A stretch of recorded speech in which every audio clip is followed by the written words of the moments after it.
আসমানের দুয়ার এসেছে নবীদের সরদার করিতে মাওলার দিদার ইয়া নবী সালাম আলাইকা ইয়া রাসূল সালাম আলাইকা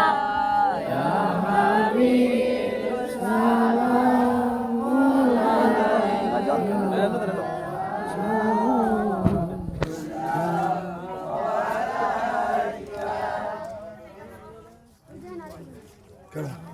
কই বসাও বসো বসো বসো বসো বসো বসো বসো বসো বসুক সমস্যা নেই এখানে বসুক বসাই দিয়েছি এই পাশে আর কালাই নেব এই কুকুরগুলো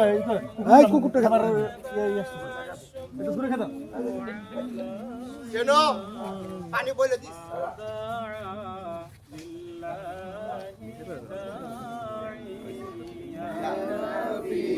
সালাম